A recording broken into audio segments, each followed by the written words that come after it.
ஹரே கிருஷ்ணா கிருஷ்ணா கிருஷ்ணா ஹரே ஹரே, ஹரே ராமா ராமா ராமா ஹரே ஹரே.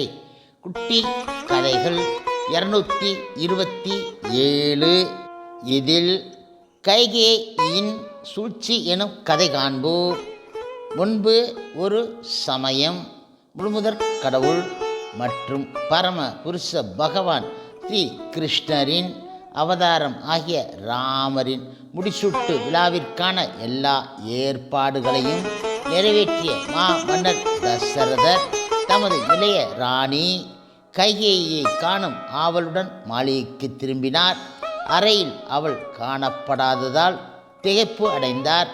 அவள் அருகில் எங்காவது இருப்பாளோ என நினைத்து அவளை பெயரிட்டு அழைத்தார். ஆனால் அழைப்பிற்கு பதில் ஏதும் இல்லாததால் பதட்டம் அடைந்தார்.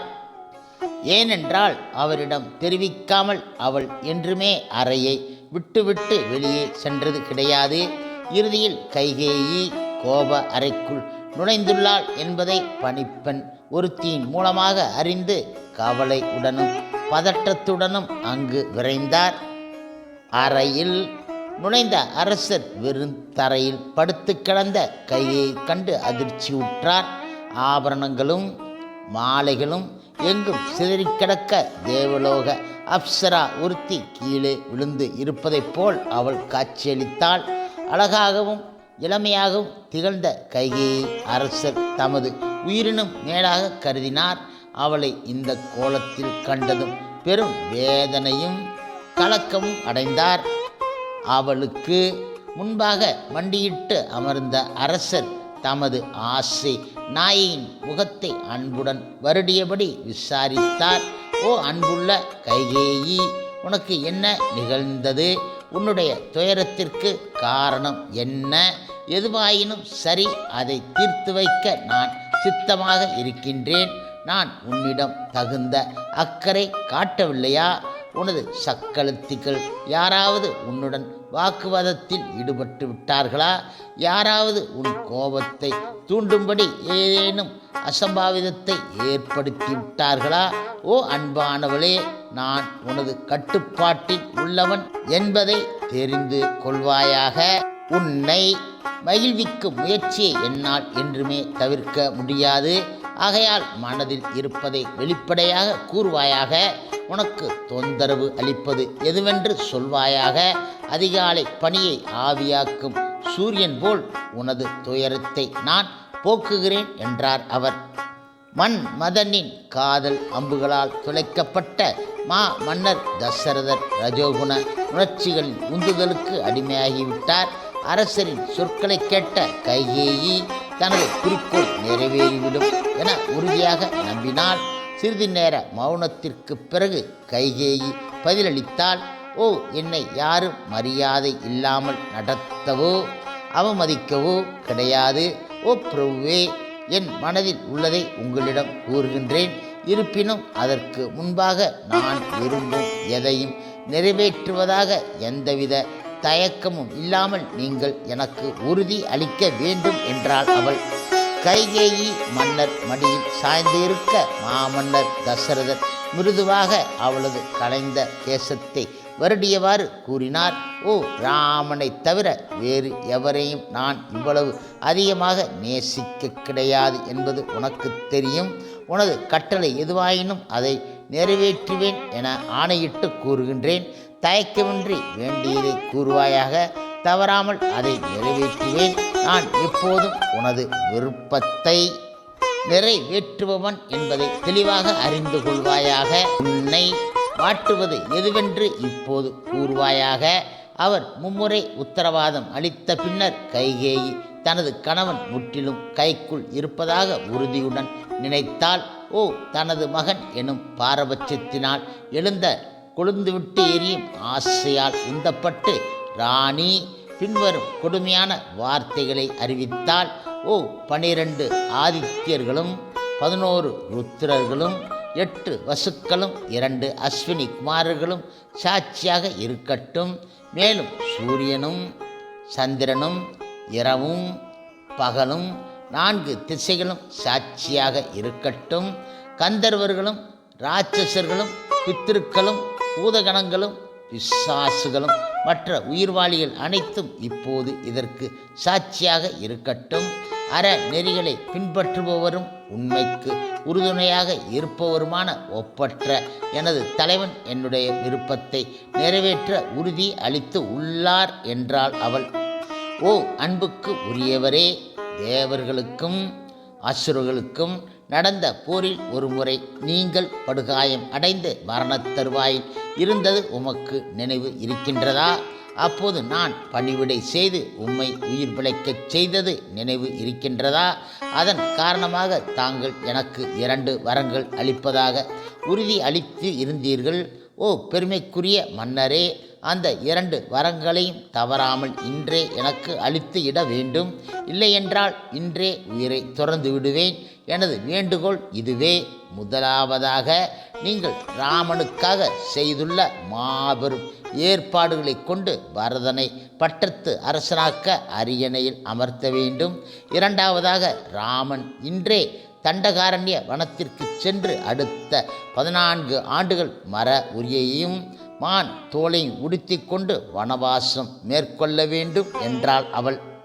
இப்பொழுது கைகேயின் இறுதி நிபந்தனை கேட்ட மன்னர் தசரதர் கலக்கம் அடைந்து பிரமித்து நின்றார். துயரம் தீயை போன்று எரிக்க அதிர்ச்சியுடன் அவர் நினைத்தார், ஓ எனக்கு என்ன நிகழ்கின்றது? ஒருவேளை நான் முற்றிலும் பித்தனாக மாறிவிட்டேனோ? இவ்வாறாக நினைத்த அரசர் உடனடியாக ஆழ்ந்த துயரத்தினால் ஆட்கொள்ளப்பட்டு உணர்வு இழந்து தரையில் மயங்கி விழுந்தார். சிறிது நேரத்திற்கு பின்னர் நினைவு திரும்பிய தசரதர் நிலைமை இன்னும் மோசமாகவே இருந்தமையால் அதற்கு ஈடுகொடுக்க முடியாமல் மீண்டும் மூர்ச்சை உற்றார். நீண்ட நேரத்திற்கு பிறகு மாமன்னர் தசரதர் முழுமையாக தமது சுய நினைவிற்கு திரும்பினார். தைரியத்தை வரவழைத்து கொண்ட போதிலும் தசரதரின் இதயத்தில் சினம் கொழுந்துவிட்டு எரிந்தது. பெரும் கலக்கத்துடன் கையை கடிந்து குரல் ஆனார், ஓ கொடிய பெண்ணே, இவ்வளவு விபரீதமான நினைப்புடன் எனது முழு வம்சத்தை அழிப்பதில் உறுதி பூண்டு விட்டாயா? இத்தகைய நிலை எனக்கு ஏற்பட நான் என்ன செய்தேன்? ராமன் உனக்கு எதிராக என்ன தீங்கு செய்து விட்டான்? ராமன் உன்னையும் தனது சொந்த தாயை போன்றே நேசிக்கின்றான். அவனுக்கு கேடு விளைவிப்பதில் ஏன் இவ்வளவு பிடிவாதமாக இருக்கின்றாய்? ராமனை அனைவரும் உயிரிலும் மேலாக நேசிக்கின்றார்கள். அவன் இல்லாமல் என்னாலும் உயிர் வாழ முடியாது. எனது மற்ற 2 மனைவிகளை கூட துறந்து விடுவேன்.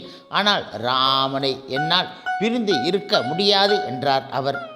கோபத்தை கொட்டி தீர்த்த பின்னர் மாமன்னர் தசரதர் தமது மனோநிலையை சற்று மாற்றிக்கொண்டு கையின் பாதங்களில் பணிந்து மன்றாட தொடங்கிவிட்டார். ஓ அழகிய அரசே, இந்த கொடூரமான நினைப்பை விட்டு விடுவாயாக. அனைத்து நற்குணங்களின் இலக்கணமாகிய ராமரிடம் கருணை, மன்னிக்கும் தன்மை, வாய்மை, மென்மை, கடமைகளில் கட்டுப்பாடு ஆகிய அனைத்தும் நிறைந்து இருக்கின்றன. மேலும் அவன் அனைவரது நலனையும் விரும்புவன். ராமன் எப்போதும் உன்னுடைய மகன் பரதனை விட அதிகமாகவே அல்லது குறைந்தபட்சம் பரதனைப் போலவே உனக்கு அன்புடன் பணிவிடை செய்து இருக்கின்றான். நீ கட்டாயப்படுத்தினால் நான் பரதனை பட்டத்து அரசனாக அரியாசனத்தில் அமர்த்தவும் தயாராக இருக்கின்றேன். ஆனால் ராமனை வனத்திற்கு அனுப்புவதை என்னால் நினைத்து கூட பார்க்க முடியவில்லை. ராமனுக்கு தீங்கு நினைக்க நீ எவ்வாறு துணிந்து விட்டாய்? உண்மையில் ராமன் குற்றம் அற்றவன். அவன் கடுமையான சொற்களை உன்னிடம் என்றுமே கூறியது கிடையாது. ஓ அன்பு உள்ளவளே, என் மீது இரக்கம் காட்டுவாயாக. இதைத் தவிர வேறு என்ன வேண்டுமானாலும் கேட்பாயாக. இந்த முழு பூ உலகையும் தருவதற்கு நான் தயாராக இருக்கின்றேன். ராமனை வனத்திற்கு அனுப்பினால் நான் உயிர் துறப்பது உறுதி. இந்த கொடூரமான அதர்மத்தை செய்வதிலிருந்து என்னை காப்பாற்றுவாயாக. மன்னர் தசரதர் தாங்க முடியாத துயரத்தினால் பரிதாபமாக கதறி புலம்பி கையின் கருணை வேண்டினார். ஆயினும் அவள் தன் நிலையில் இருந்து பின்வாங்காமல் உறுதியான பிடிவாதத்துடன் பதிலளித்தாள். ஓ எனக்கு வரம் அளிப்பதாக வாக்கு அளித்துவிட்டு இப்போது விலக முயலும் உமக்கு தர்மத்தை பற்றி பேசுவதற்கு என்ன அருகதை உள்ளது? நீங்கள் மனமாற உறுதி அளித்தீர்கள், நானும் அதை மறுக்கவில்லை. சிபி சக்கரவர்த்தி நினைத்து பாருங்கள், ஒரு புறாவை காப்பதாக உறுதியளித்து அதை நிறைவேற்றுவதற்காக தன் தசையே பருந்திற்கு கொடுத்தார். நீங்கள் உங்களது வார்த்தையை நிறைவேற்ற தவறினால் அஃது உமது முழு வம்சத்தின் நற்பெயருக்கும் களங்கத்தை விளைவிக்கும். ஆகையால் சூழ்நிலை எதுவாயினும் உம்முடைய வாக்கினை நீர் நிறைவேற்ற வேண்டும் என்றாள் அவள். இவ்வாறாக பேசிய பின்னர் கைகேயின் உறுதி மேலும் அதிகரித்து விட்டது. சினத்தாலும் பேராசையாலும் ஆட்கொள்ளப்பட்டு நாணத்தையும் மரியாதையும் கைவிட்ட கைகேயி மேலும் கூறினாள், ஓ அரசே, உமது உண்மையான நோக்கம் என்ன என்பதை நன்றாக அறிவேன். ராமனை பட்டத்து அரசனாக அரியணையில் அமர்த்துவதன் மூலம் உம்மால் என் மகனையும் என்னையும் எளிதாக ஒதுக்கிவிட முடியும். எங்களை விலக்கிய பின்னர் நீங்கள் கௌசல்யா உடன் முழு சுதந்திரமாக வாழ்நாளை அனுபவிக்க முடியும். இருப்பினும் கொடுத்த வாக்கினை நீங்கள் காப்பாற்றாவிட்டால் நான் இத்தருணமே நஞ்சை உண்டு மரணித்து விடுவேன். இஃது எனது சூளுரை என்றாள் அவள். அவளது வார்த்தைகளால் மாமன்னர் தசரதர் சொல்லன்னா துயரத்தை அனுபவித்த போதும் கைகேயி மௌனம் சாதித்தாள். வானை உற்று நோக்கிய அரசர் மீண்டும் நிதானத்தை முற்றிலுமாக இழந்து ஓ ராமா, ஓ ராமா என கதறியவாறு மூர்ச்சையடைந்து விட்டார்.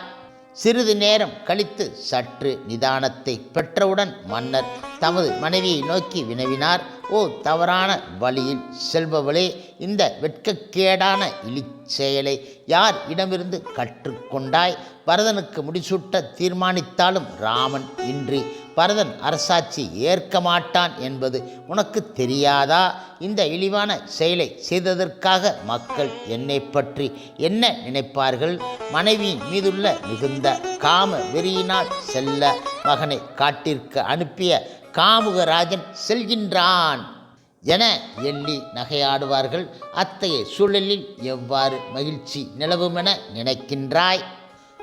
மன்னர் தசரதர் தமது பேச்சை நிறுத்திவிட்டு ராஜபோக சுகங்களே என்றும் அனுபவித்த தமது மகன் ராமன் காட்டினுள் கடினமான வாழ்க்கையை எவ்வாறு ஏற்று வாழ இயலும் என்பதை நினைத்து பார்க்க தொடங்கினார். அந்த சிந்தனைகள் அவரது வேதனையையும் கோபத்தையும் அதிகரிக்க அவர் திடீரென பரிகசித்தபடி சவால் விடுவித்தார். ஓ தர்மத்தின்படி வாழும் அரசே, உனது எல்லா உறவினர்களையும் அகற்றிவிட்டு ராஜ்யத்தை ஆண்டு வெற்றி பெற எமது வாழ்த்துக்கள். உன்னுடைய வஞ்சகமான திட்டத்தில் நான் பங்கு கொள்வேன் என எதிர்பார்க்காதே. உன்னுடைய வேண்டுகோளை ஒருபோதும் நிறைவேற்றவே மாட்டேன் என்றார் அவர். இருப்பினும் மன்னரின் கர்ஜனை நீடிக்கவில்லை. கதியற்ற நிலையில் அவர் தமக்குள் மூழ்கத் தொடங்கிவிட்டார். மன்னர் தமது ராணியிடம் அந்த சொற்களை திரும்ப பெற்றுக்கொள்ளுமாறு மீண்டும் வேண்டலானார்.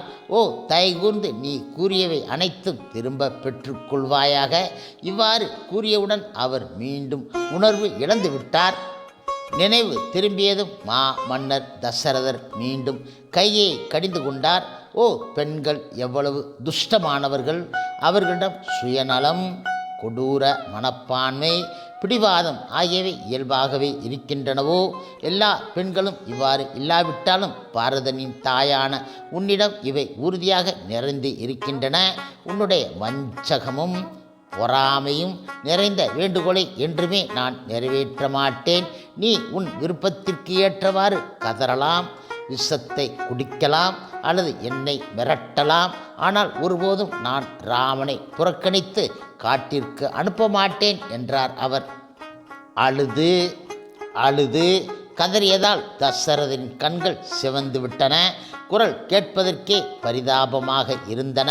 இருப்பினும் கைகேயி உணர்ச்சி அற்றவளாய் அதை சற்றும் பொருட்படுத்தவில்லை.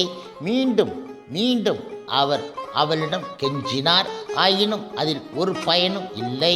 மறுநாள் ராமன் காட்டிற்கு செல்லும் கடும் சோதனையை சந்திக்க விரும்பாத தசரதர் அந்த இரவு கழியாமலேயே இருக்க வேண்டும் என பிரார்த்தித்தார்.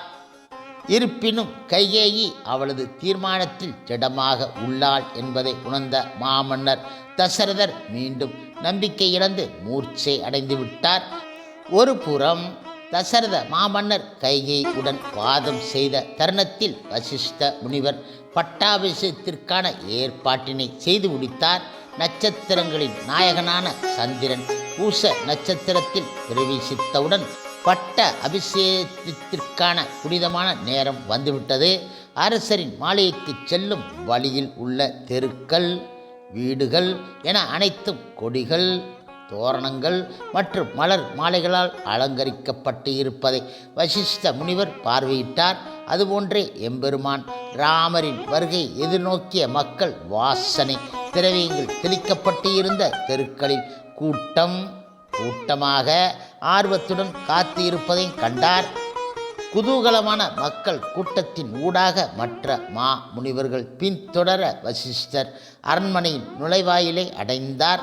அரண்மனை அழகான தோட்டங்களாலும் தாமரை மலர்களாலும் அன்னப்பறவைகள் நிறைந்த நீர்த்தேக்கங்களாலும் பூத்து குலுங்கும் நிழல் கொடுக்கும் மரங்களாலும் அலங்கரிக்கப்பட்டு இருந்தன. வசிஷ்ட முனிவர் மாளிகையை அடைந்தபோது தசரத மன்னரின் தலைமை மந்திரி சுமந்திரரும் அங்கு வந்து இருந்தார்.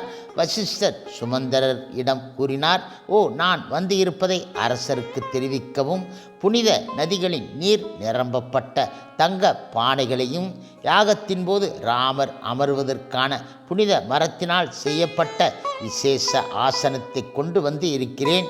மேலும் பல்வேறு விதைகள், வாசனை திரவியங்கள், விலை மதிப்பு அற்ற ஆபரணங்கள் போன்றவற்றை முடிசூட்டு விழாவிற்காக கொண்டு வந்து இருக்கின்றேன். யாகத்திற்கு பயன்படும் மற்ற உப பொருட்களான தேன், தயிர், கிழங்கு, நெய், பால், வாசனை பொருட்கள், மலர்கள், நெல் தானிய வகை, தர்ப்பைப்புல் ஆகியவற்றை சேகரித்து வந்து இருக்கிறேன் என்றார் அவர். மேலும் 8 கன்னிப்பெண்கள், மிகச்சிறந்த யானைகள், 4 குதிரைகள் பூட்டிய அற்புதமான ரதம், பிரத்யேகமான வாள், வில், பல்லக்கு, தூக்குபவர்கள் உடன் கூடிய பல்லக்கு, நிலவை ஒத்த வெண்குடை, ஒரு ஜோடி சாமரம், புனிதமான காளை, அரியணை முதலிய அனைத்தையும் கொண்டு வந்து இருக்கிறேன். மேலும் யாகத்திற்கு தேவையான அனைத்தும் சேகரிக்கப்பட்டு விட்டன. எனவே அரசர் இடம் சென்று ராமரை அழைத்து வரும்படி கூறுவீராக. சந்திரன் பூச நட்சத்திரத்திற்கு முழுமையாக வந்தவுடனே நிகழ்ச்சிக்கான சடங்கினை தொடங்கிவிடலாம் என்றார் அவர்.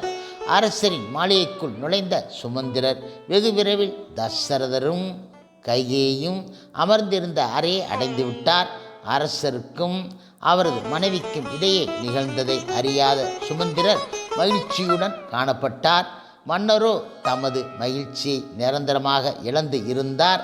அவர் அமைச்சரை நோக்கி, சுமந்திரரே, நீங்கள் எனது இதயத்தை துண்டு துண்டாக வெட்டுகின்றீர்கள் என கதறியவாறு மூர்ச்சையுற்று விழுந்துவிட்டார். இதனை கண்ட சுமந்திரர் அதிர்ச்சியில் உறைந்து விட்டார். இப்பொழுது அமைச்சர் இடம் கைகேயி கூறினாள், ராமரின் பட்டா அபிஷேக மகிழ்ச்சியினால் அரசர் இரவு முழுவதும் உறங்க கிடையாது.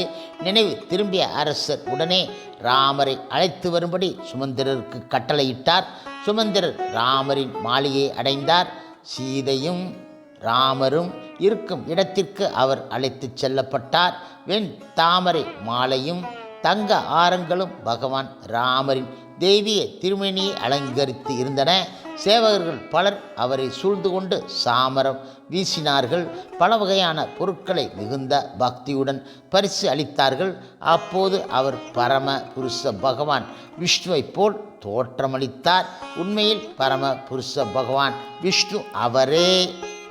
இப்பொழுது அரசர் தமக்கு விடுவித்த அழைப்பினை கேட்ட ராமர், முடிசூட்டு விழாவின் சுப காரியத்திற்காக தந்தை என்னை அழைத்து இருக்கக்கூடும் என சீதையிடம் கூறினார். ராமர் அங்கிருந்து புறப்பட்ட போது வாசலில் கூப்பிய கரங்களுடன் காத்து கொண்டு இருந்த லட்சுமணரை கண்டார். அவரையும் தம்முடன் அழைத்து கொண்டு ரதத்தில் ஏறி அயோத்தியின் வீதிகளில் வழியே சென்றார்.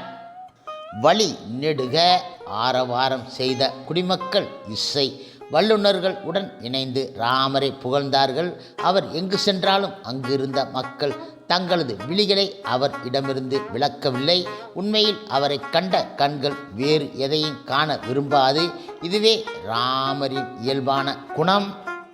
தந்தை உடைய மாளிகையின் அந்தப்புற வாசலை அடைந்தவுடன் ராமர் தமது ரதத்தில் இருந்து இறங்கி தம்முடன் வந்த குடிமக்களை நிறுத்திவிட்டு தந்தையின் அறைக்குள் நுழைந்தார். அங்கே மாமன்னர் தசரதர் தமது மனைவி கைகேயியுடன் மஞ்சத்தில் அமர்ந்து இருப்பதை ராமர் கண்டார்.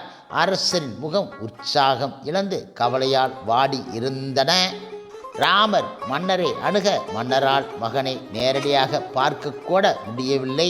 மன்னரின் கண்களில் நீர் ததும்பி இருந்தது. அவரால் ஓ ராமா, ஓ ராமா என முணுமுணுக்க மட்டுமே முடிந்தது. தந்தையின் பரிதாப நிலையை கண்ட ராமரின் இதயம் ஆழ்ந்த துயரத்திலும் அச்சத்திலும் மூழ்கிவிட்டது. ஓ தந்தை, இவ்வளவு மன வாட்டத்துடன் இருக்கும் அளவிற்கு என்ன நிகழ்ந்து விட்டது? என்னை பார்த்தும் கூட ஏன் மகிழ்ச்சி அடையவில்லை என ராமர் வியப்பு அடைந்தார். ஓ தந்தையின் துயரத்திற்கு என்ன காரணம்? நான் ஏதாவது குற்றம் இழைத்து விட்டேனா என கைகேயிடம் ராமர் வினவினார். அதற்கு கைகேயி பதிலளித்தார். ஓ மன்னருக்கு கோபமும் கிடையாது, அவரை யாரும் அவமதிக்கவும் கிடையாது. அவர் உன்னிடம் ஏதோ சொல்ல விரும்புகின்றார். ஆனால் அதை கூறி உன்னை புண்படுத்தி விடுவோமோ என அஞ்சுகிறார். ஆகையால் அவற்றை நானே உனக்கு விளக்குகின்றேன், கேட்பாயாக. முன்பு ஒரு முறை போர்க்களத்தில் ஒரு அபாயகரமான சூழ்நிலையில் இருந்த உனது தந்தையை நான் காப்பாற்றினேன். அதற்காக அவர் எனக்கு 2 வரங்களை அளித்தார். இருப்பினும் தற்போது ஆண்களுக்கு தகாத கோழைத்தனத்தினால் அந்த வாக்கினை நிறைவேற்ற தயங்குகிறார். ஆகையால் ராமனே, அந்த இழிச்செயலுக்கு பலியாக வேண்டாமென நீயே உனது தந்தையிடம் அறிவுறுத்துவாயாக. அப்போதுதான் அவருடைய நல்ல பெயரை பாதுகாக்க முடியும். ஓ ராமனே, அரசரின் ஆணையை நீ முழு மனதோடு நிறைவேற்ற தயாராக இருப்பதாக எனக்கு உறுதிமொழி கூறினால் நான் விரும்பிய அந்த 2 வரங்களை உனக்கு வெளிப்படுத்துகின்றேன் என்றாள் அவள். மிகவும் வருத்தமடைந்த ராமர் பதில் அளித்தார். ஓ அன்புள்ள அன்னையே, உமது மனதில் எழுந்துள்ள சந்தேகம் எனக்கு அதிர்ச்சியை ஏற்படுத்துகின்றது. தந்தையின் விருப்பத்தை நிறைவேற்ற நான் அக்னி பிரவேசம் செய்யவும் தயாராக இருப்பவன். தயை கூர்ந்து தந்தை என்ன விரும்புகிறார் என்பதை கூறுங்கள், நான் அதற்கு இணங்கி செயல்படுவேன் என்பதில் எந்தவித சந்தேகமும் வேண்டாம். இஃது எனது மனமார்ந்த வாக்குறுதி என்றார் அவர். இப்பொழுது ராமரது உறுதிமொழியை பெற்ற இரக்கமற்ற கைகேயி கூறினாள். முன்னொரு காலத்தில் உனது தந்தை தேவர்களின் சார்பாக சம்பரன் என்ற அசுரன் உடன் போரிட்டு கடுமையாக காயமுற்றார். நான் அவருக்கு கவனத்துடன் சிகிச்சை அளித்து அவரது உயிரை காப்பாற்றி இருக்கின்றேன்.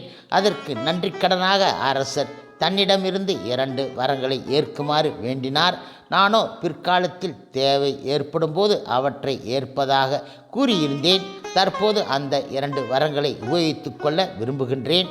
முதலாவதாக வரமாக பரதன் பட்டத்து அரசனாக அரியணையில் அமர்த்தப்பட வேண்டும் என வேண்டினேன். 2வது வரமாக நீ 14 வருட காலம் ஜடா முடி தரித்து மர உரியும் மான் தோளும் உடுத்தி ஒரு துறவி போல வனத்தில் வாழ வேண்டும் என கோரிக்கை விடுவித்தேன். உனது தந்தை எனக்களித்த வாக்கினை மீறி நேர்மையற்ற வழியில் செல்லாமல் பாதுகாப்பது உனது கடமை. இந்த சொற்களை கேட்ட ராமர் சிறிதும் கலங்க கிடையாது, சிறிதும் வருந்த கிடையாது. அதிருப்திக்கான எந்தவித அறிகுறியும் அவரிடம் கிடையாது. அவர் மகிழ்ச்சியுடன் பதில் உரைத்தார். ஓ அன்புள்ள அன்னையே, நீங்கள் விரும்பியவாறே உடனடியாக நான் காட்டிற்கு செல்கின்றேன். இப்பொழுதே தூதுவரை அனுப்பி பரதருக்கு அழைப்பு விடுவீங்கள். எனக்கு எந்தவித வருத்தமும் கிடையாது. எனது ஒரே விருப்பம் என்னவென்றால் நீங்களும் தந்தையும் எப்போதும் போல் என் மீது அன்பு பாராட்ட வேண்டும். அன்புள்ள அன்னையே, என்னிடம் எந்தவித பகைமை உணர்வையும் வளர்த்து கொள்ளாதீர்கள் என்றார் அவர்.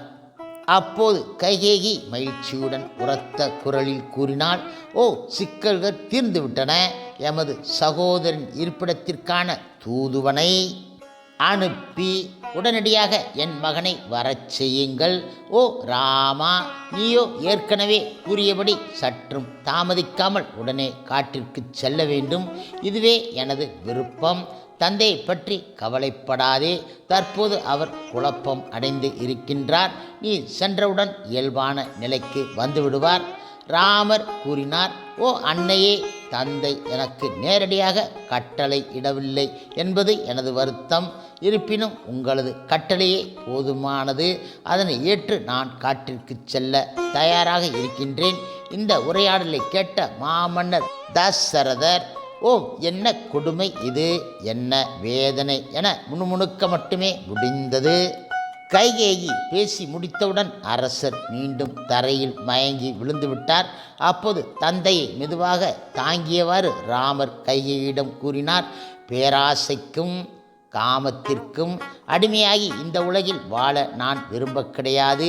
ரிஷிகளைப் போல நானும் தர்மத்திற்கு என்னை அர்ப்பணித்தவன். அரசாளுதல் என்னும் அற்ப விஷயத்திற்காக நான் ஒருபோதும் தர்மத்தை கைவிட மாட்டேன். அன்னையே, இதற்காக நீங்கள் தந்தை சிரமப்படுத்தி இருக்க வேண்டாம். என்னிடம் நேரடியாக கூறியிருந்தால் போதும். நான் உடனடியாக தயக்கம் இல்லாமல் ராஜ்யத்தை கொடுத்து விட்டு காட்டிற்கு சென்று இருப்பேன் என்றார் அவர். இப்பொழுது ராமர் தசரதரையும் கையையும் வணங்கிவிட்டு செய்தியை தனது அன்னையிடம் கூறுவதற்காக அங்கிருந்து புறப்பட்டார். வாசலில் இருந்தபடி எல்லாவற்றையும் செவியுற்ற லக்ஷ்மணர் அண்ணனை பின்தொடர்ந்தார். அவரால் பெரும் முயற்சிக்கு பின்னரே தமது கோபத்தை கட்டுப்படுத்த முடிந்தது. இரு சகோதரர்களும் அரண்மனை விட்டுவிட்டு சென்றவுடன் ராமர் விரைவில் காட்டிற்கு செல்ல இருக்கிறார் என்ற செய்தியை அறிந்து அரண்மனையின் நாலாபுறத்திலும் பரிதாப கதறல் வெளிப்பட்டன. அந்த புலம்பல்களை கேட்ட தசரத மன்னர் வெளியில் தலைகாட்ட முடியாமல் வெட்கம் அடைந்து படுக்கையிலே தம்மை மறைத்து கொண்டார். ராமர் கௌசல்யாவின் அரண்மனைக்கு செல்ல அங்கு அவர் மகிழ்ச்சியுடன் வரவேற்கப்பட்டு அன்னையின் அறைக்கு அழைத்து செல்லப்பட்டார். கௌசல்யா அவரை அரவணைத்து மகிழ்ச்சியுடன் கூறினாள், ஓ ராமா, இன்று நான் மிக மிக மகிழ்ச்சியாக இருக்கின்றேன். நீ பட்டத்து அரசனாக அரியணையில் அமரப் போகின்றாயே. ராமர் பெரும் அன்போடும் பணிவோடும் பதில் உரைத்தார். ஓ அன்புள்ள அன்னையே, நான் சொல்ல இருப்பதை கேட்டு துயரத்தினால் ஆட்கொள்ளப்பட வேண்டாம். முன்னொரு காலத்தில் கைகேயிக்கு என் தந்தை அளித்திருந்த 2 வரங்களின்படி பரதன் அரியணையில் பட்டத்து அரசனாக அமர்த்தப்படுவான். நான் இன்றே அயோத்தியை விட்டுவிட்டு விலகி 14 வருடம் காலம் காட்டில் வசிப்பேன். இதை கேட்ட மாத்திரத்தில் கௌசல்யா தரையில் மயங்கி விழுந்து விட்டாள்.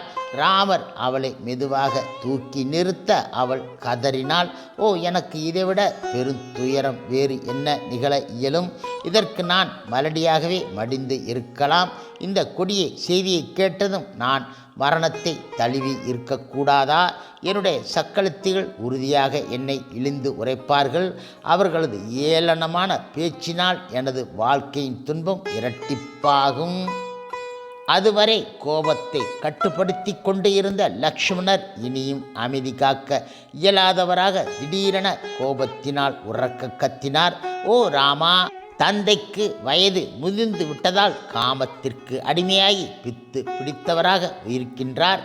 கொடிய கையில் ஒரு விளையாட்டு பொம்மை ஆகிவிட்டார். நாம் ஏன் இதற்கு இசைந்து செயல்பட வேண்டும்? எதை செய்வது, எதை செய்யக்கூடாது என ஆய்ந்து அறிய இயலாத தந்தை, அரசன், ஆன்மீக குரு ஆகியோர் நிராகரிக்கப்பட வேண்டியவர்கள். பரதரை அரியணையில் அமர்த்த இருக்கும் அரசரின் முடிவை அனைவரும் கேள்விப்படுவதற்கு முன்பாகவே நீங்கள் ஆட்சி பொறுப்பை ஏற்க வேண்டும். ஒருவேளை இந்த செய்தியை அனைத்து மந்திரிகளும் குடிமக்களும் கேள்விப்பட்டு அவர்கள் உங்களது பட்ட அபிஷேகத்தை எதிர்த்தால் அவர்கள் அனைவரையும் தேவைப்பட்டால் இந்த முழு அயோத்தியையும் அழிக்க நான் தயாராக இருக்கின்றேன். ஓ அன்புள்ள அன்னையே, நான் ராமரிடம் விசுவாசத்துடன் இருக்கிறேன் என்பதை நீங்களாவது உணர வேண்டும். ராமரை அரியணையில் அமர்த்துவதற்காக தேவைப்பட்டால் அந்த முட்டாள் தசரதரை கொல்லவும் நான் தயாராக இருக்கின்றேன் என்றார் அவர். எனினும் கௌசல்யா ராஜ்யத்தை பெரிதாக பொருட்படுத்த கிடையாது. அவள் தனது செல்ல பிள்ளையின் பிரிவை நினைத்து அச்சத்துடன் கூறினாள், ஓ ராமா, நீ காட்டிற்கு செல்லாதே. தந்தை உடைய கட்டளையின் பேரில் கானகம் செல்வதைக் காட்டிலும் அன்னையின் மன நிறைவுக்காக இங்கு இருப்பதே சாலச் சிறந்தது. ஓ ராமா, நீ இல்லாத வாழ்க்கையை என்னால் சிந்தித்து பார்க்கவும் இயலாது என்பதால் நீ அயோத்தியை விட்டுவிட்டு சென்றால் நான் பட்டினி கிடந்து மடிந்து விடுவேன் என்றாள் அவள். அதற்கு ராமர் பதில் உரைத்தார், ஓ தாயே, தந்தையின் உத்தரவை மீறி என்னால் செயல்பட முடியாது. ஆகையால் நான் உடனே காட்டிற்கு செல்ல நீங்கள் அனுமதிக்க வேண்டும். தந்தையின் கட்டளை ஒருவன் ஒருபோதும் புறக்கணிக்க கூடாது. பரசுராமர் தமது தந்தை ஜமத்கனியிடம் கட்டளையின் பேரில் சொந்த தாயான ரேணுகாவின் தலையை கொய்ததை நினைவில் கொள்ள வேண்டும். அதை போன்று கண்டு முனிவர் தமது தந்தையுடைய கட்டளையின் பேரில் ஒரு பசுவை கொன்றார். ஆகையால் நானும் என் தந்தையின் கட்டளை நிறைவேற்ற வேண்டும் என்றார் அவர். அடுத்ததாக ராமர் லக்ஷ்மணர் இடம் கூறினார், ஓ அன்புள்ள தம்பி, அனைத்தையும் அளிக்கும் பெரும் சினம் உன்னை ஆட்கொள்வதற்கு அனுமதிக்காதே. ஆட்சி பொறுப்பை வலுக்கட்டாயமாக பெரும் எண்ணத்தை கை விட்டுவிட்டு தந்தையின் உத்தரவை ஏற்றுக்கொள்வாயாக. மீண்டும் கௌசல்யாவை நோக்கி ராமர் கூறினார், அன்புள்ள அன்னையே, தயை கூர்ந்து தங்களை தாங்களே வருத்தி கொள்ளாதீர்கள். உயிர் துறப்பேன் என்றெல்லாம் பேச வேண்டாம். வனவாசத்திற்கான காலம் முடிந்தவுடனே மீண்டும் நான் உன்னிடம் வந்துவிடுவேன். ஆகையால் தேவையற்ற கவலையை விடுவித்து நான் வனவாசம் செல்வதற்கான ஆசியை வழங்குங்கள் என்றார் அவர். எனினும் கௌசல்யா விரக்தியால் அழுது கொண்டே இருந்தால். அப்போது ராமர் தம்மை கடுமையாக்கிக் கொண்டு லக்ஷ்மணர் இடம் கூறினார், ஓ தந்தையின் உத்தரவை ஏற்று செயல்படும் எனது விருப்பத்தை நீங்கள் இருவரும் எதிர்ப்பது எனது துயரத்தை மேலும் மேலும் அதிகரிக்கின்றது. கடமை நிறைவேற்றுவதிலிருந்து யாராலும் என்னை திசை திருப்ப முடியாது என்றார் அவர். லக்ஷ்மணரை சாந்தப்படுத்தும் விதமாக ராமர் மேலும் கூறினார், அன்பு சகோதரனே, பரதன் ஆட்சி பொறுப்பை ஏற்றவுடன் இந்த அனைத்து சம்பவங்களும் மறக்கப்பட்டுவிடும். அப்போது உன்னால் இந்த துயரத்தை எளிதாக கைவிட முடியும். உண்மையில் நமது தலைவிதியை நிர்ணயிக்கும் இறைவனின் கரங்களில் கைகேயி வெறும் கருவியே என்பதால் அவள் மீது பழி சுமத்த வேண்டாம் என்றார் அவர். சாந்தம் அடைய மறுத்த லக்ஷ்மணர் கோபத்துடன் கடுமையாக எதிர்வாதம் செய்தார். ஓ ராமரே, நீங்கள் ஆண்மையை இழந்துவிட்டது போல தோன்றுகிறது. ஏனென்றால் சொந்த சக்தியில் நம்பிக்கை வைத்தல் என்னும் சத்திரிய குணத்தை கை விட்டுவிட்டு நீங்கள் விதியிடம் தஞ்சம் அடைந்து இருக்கின்றீர்கள். ஆனால் நானோ அத்தகைய ஆண்மை அற்றவன் கிடையாது. எனது சொந்த சக்தியால் விதியை வென்று இன்றே உம்மை சிம்மாசனத்தில் அமர்த்துவேன் என்றார் அவர். ராமரை எந்த விதத்திலும் பின்வாங்க செய்ய இயலாது என்பதை புரிந்து கொண்ட கௌசல்யா அவரிடம் மன்றாடினாள், ஓ மகனே, தந்தையின் உத்தரவை நிறைவேற்றுவதில் நீ உறுதியுடன் இருந்தால் தயை கூர்ந்து என்னையும் உன்னுடன் காட்டிற்கு வர அனுமதிக்க வேண்டும் என்றாள் அவள். அதற்கு ராமர் பதிலளித்தார், ஓ அன்புள்ள அன்னையே, கைகேயினால் ஏமாற்றப்பட்டு பின்னர் உம்மாலும் கைவிடப்பட்டால் தந்தை தம் உயிரை துறப்பது உறுதி. எந்த சூழ்நிலையிலும் கணவனை விட்டுவிட்டு விலகாமல் இருப்பதே கற்புள்ள தர்ம பத்தினியின் தலையாய கடமையாகும். வாழ்நாள் முழுவதும் அவளுக்கு அவனே தலைவன் ஆவான். ஒரு பெண் உயர்குடியைச் சேர்ந்தவளாக அல்லது தர்மத்தை கடைபிடிப்பவளாக இருந்தாலும் அவள் தன் கணவனுக்கு சேவை செய்ய தவறினால் அது பாவ செயலாகும். மனைவியின் கடமை கணவரின் கட்டளைக்கு கீழ்ப்படிந்து அவரை மகிழ்விப்பது மட்டுமே, வேறு எதுவும் கிடையாது. இதுவே எல்லா சாஸ்திரங்களிலும் விதிக்கப்பட்டுள்ள தீர்மானம் ஆகும். ஆகையால் தயை கூர்ந்து தந்தையுடன் இணைந்து எனக்காக காத்து இருங்கள். நான் 14 ஆண்டு வனவாசத்திற்கு பிறகு நிச்சயம் திரும்பி வருவேன் என்றார் அவர். ராமர் உடன் இணைந்து காட்டிற்கு செல்வதற்கான நம்பிக்கையை முற்றிலும் இழந்த கௌசல்யா இறுதியில் மகனுக்கு ஆசியளிக்க ஒப்புக்கொண்டாள். ராமர் காட்டிற்கு செல்ல அனுமதி அளித்த பிறகு அவள் தன்னுடைய நலனிற்காக யாகம் புரியும்படி பிராமணர்களை தூண்டினாள். அதனைத் தொடர்ந்து கௌசல்யா அறிவித்தாள், ஓ, நீ வெகு விரைவில் திரும்பி வந்து எனது இழந்த மகிழ்ச்சியை திருப்பித் தர வேண்டும். நீதி தேவன் உனக்கு பாதுகாப்பு அளிக்கட்டும். தேவர்கள் உன்னை பாதுகாக்கட்டும். தெய்வீக ஆயுதங்கள் உனக்கு துணை இருக்கட்டும். தேவலோகம், வானம், பூமி, காற்று, நிலம், நீர், அசைவன அசையாதன முதலியவை அனைத்தும் உனக்கு பாதுகாப்பு அளிக்கட்டும். இரவு, பகல், சூரியன், சந்திரன் உன்னை பாதுகாக்கட்டும். நீ என்றுமே மகிழ்ச்சியுடன் இருக்க வேண்டும். எனது மனமார்ந்த ஆசிகள் உன்னுடன் நீங்காது நிலைக்கட்டும் என்றாள் அவள். ஹரே கிருஷ்ணா ஹரே கிருஷ்ணா கிருஷ்ணா கிருஷ்ணா ஹரே ஹரே, ஹரே ராமா ராம ராமா ஹரே ஹரே. சில பிரபுபாதரின் சேவையில் இஸ்கான் பக்தர்கள்.